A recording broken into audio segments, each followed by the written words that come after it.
Look into its eyes. What do you see? Wisdom? Strength? Maybe something more. Something ancient, something divine. Across the world, civilizations separated by oceans and time have shared one thing, a deep, almost mystical reverence for the elephant. But there's more to this story than meets the eye.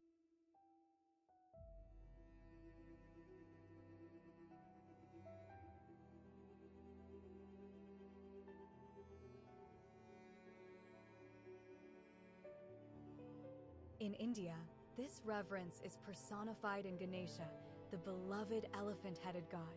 But what if I told you that Ganesha's influence, his essence, extends far beyond India? That his image and the symbolism of the elephant have quietly united cultures across the globe? Tonight, we embark on a journey to unravel this sacred connection with Ganesha at the center of it all. Let's start with Ganesha. He's more than just a god in Hinduism. He's a remover of obstacles, a patron of wisdom, and a guide in times of uncertainty. But how did this deity come to have an elephant's head? The story goes that Ganesha's head was replaced with that of an elephant, symbolizing intelligence, adaptability, and immense strength. But what's fascinating is how these qualities resonate far beyond India. In Buddhism, Ganesha transforms into Vinayaka, a protector of spiritual paths. His image guards monasteries in Tibet and even influences rituals in Japan. This is where we see the first thread in our global tapestry. In Japan, Ganesha evolves into Kangiten, the dual-bodied elephant deity. Revered as a symbol of joy and harmony, Kangiten is both a god of prosperity and a figure of mystery. His dual form, male and female, reflects balance, a concept central to many ancient philosophies. What's remarkable here is the continuity. The elephant's sacred role remains intact, yet its form adapts to the cultural lens of each region.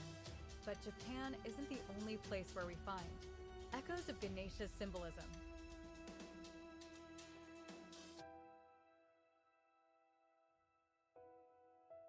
In Southeast Asia, we meet Erawan, a three-headed elephant that carries the heavens on its back. While not directly linked to Ganesha, Erawan's role as a cosmic being feels strikingly familiar. Like Ganesha, Erawan represents a bridge between the human and the divine.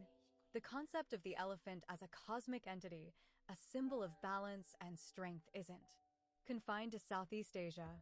It stretches all the way to Africa and even Mesoamerica. In Africa, elephants are seen as ancestors, carriers of wisdom, and guardians of the land. The Zulu and Akan peoples believe elephants connect the physical and spiritual worlds, much like Ganesha does in India. But here's where it gets interesting. While the symbolism of elephants in Africa evolved independently, the themes, wisdom, protection, strength, are eerily similar to those in Indian and Southeast Asian traditions.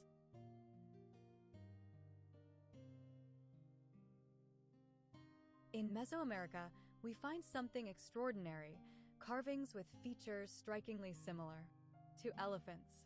But how could this be, given that elephants never existed in this region?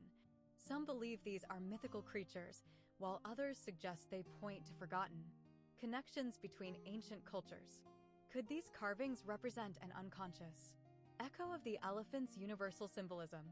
Whether it's a coincidence or a clue, one thing is clear: the reverence for the elephant transcends geography. How did this happen? How did cultures separated by vast distances arrive at the same conclusion? That the elephant is not just an animal but a sacred link to the divine. Perhaps it's the elephant's grandeur, its size, intelligence, and presence that inspired awe. Or perhaps it's something deeper, something primal in the human spirit that sees the elephant as a mirror of our highest aspirations. And so, we return to Ganesha. He is more than a god. He is a symbol, a guide, A. Connection. Through him, we can trace the threads that bind humanity's spiritual traditions. The elephant, in all its forms, reminds us of our shared history, our shared dreams, and our shared search for the divine. The sacred elephant is not just a story, it is a bridge between past and present, between cultures and perhaps between us and the divine.